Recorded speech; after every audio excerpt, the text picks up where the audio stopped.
we're going to dive quickly into part 3 because you talked to me the other day about the bell. Okay.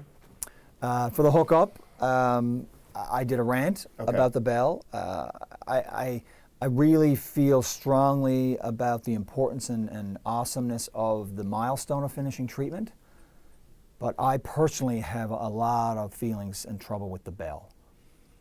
You had one of the best bell ringing ceremonies in the history of ambulatory treatment at the Health Science Center. There was no bell when I was there. I definitely would have been rivaling you for that if I was. Yeah. The bell wasn't around when I was going through. Okay. But talk to me about the bell and the transition out of treatment and into this phase of survivorship and figuring your way forward.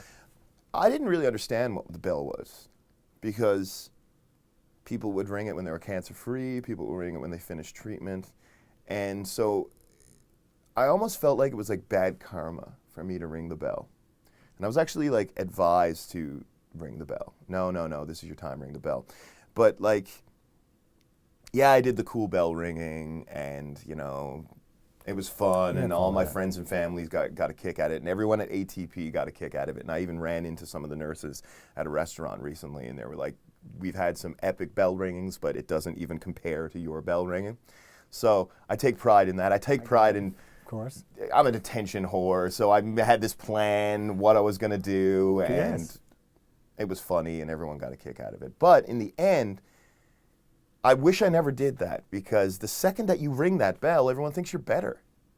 But all that is like it's like a boxing match. You're just like chiming into a different round. And some of the most difficult things difficult emotions and difficult times I had was in remission. And I have many friends who are in remission right now, and they're also having the hardest time. Being sick and losing your hair and stuff like that is incredibly hard, don't get me wrong. But the emotional toll when it's all over and after you've rang that bell is really hard as well. And I've had lots of people just assume that I'm better, and I'm not better. I'm just in a different phase of my treatment, or a different phase of my journey, let's say. And so the bell is, like I said, I kind of wish I never rang the bell because it gives people the wrong impression. Yeah, I couldn't agree more. I feel like what was started with good intentions and an idea to help celebrate an amazing milestone has spread now, and it truly is, in my mind, reinforcing one of the biggest misconceptions related to cancer that we are dealing with today. Yeah. And I feel like, I think that every time that bell is wrong, it's misleading the health professionals. Yeah. It's misleading the caregivers. And it's misleading survivors who don't have a connection with other survivors to thinking that they are done. Yeah. It takes longer to recover from cancer than it does to be treated for it. Yes. Getting to the finish of the treatment, that's one period in the game. Like, that is not the game. You don't win the cup after you finish treatment. That is not how this thing works. For sure. And further to that, I feel like that just the reinforcement of there's so much resources right now on getting you to ring the bell. Yeah. And that's a really important phase. We've got to get treatment right. Yeah. What we've done, I would suggest, is we focused so heavily on that. Yeah. We've neglected the rest of the patient's life. For sure. So, save your life, but to what end? Yeah. Right? So save your life, but lose the use of your fingers. Yeah. So the one core part of your faith and your connection in your church, is that really saving your life if you could never play guitar again? Well, it would, not really, right? So this quality space, to me, we got to spend more time in that space as a collective group. Young adults, the system, society.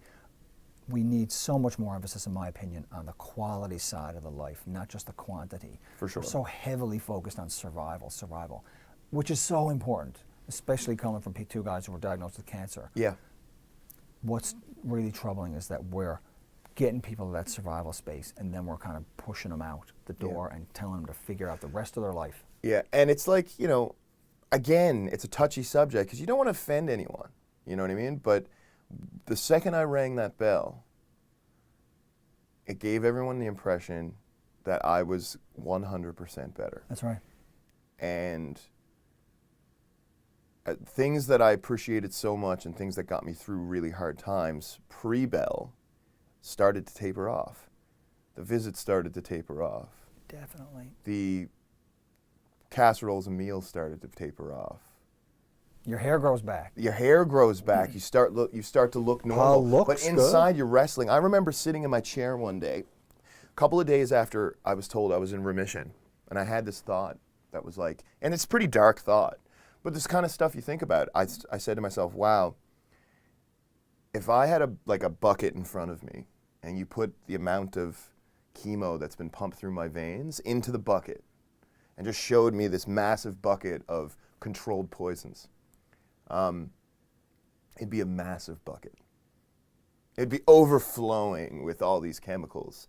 And I remember that moment, me having like a meltdown, having like a full-blown panic attack. And that's when I realized I was like, I'm not better. I'm not even close to better. And at the last hookup, everyone wrote me little notes. And the little notes, just like, a little piece of advice for Paul, which I really appreciate. And I have them in my car.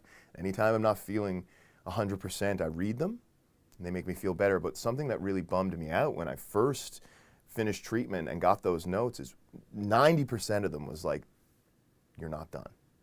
Don't trick yourself to thinking that you're done. You're not done. There's a long road ahead, long road of recovery, long road of getting your body and your mind back in shape. And at the time, I was like, oh God, that's kind of a bummer.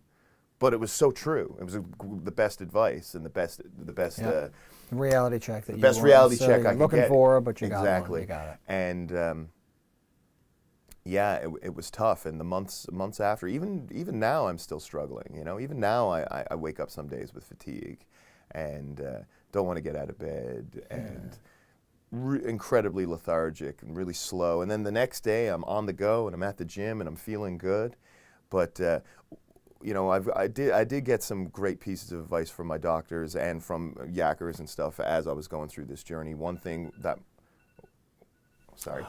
That's almost the end of Guy Time. Oh my God, almost. But one thing that my doctor said to me, which was really, really cool, and it really kind of opened my mind, was, I am really into eating well and taking care of my body, fitness, and all that type of thing. I was very much in shape when I was diagnosed with cancer.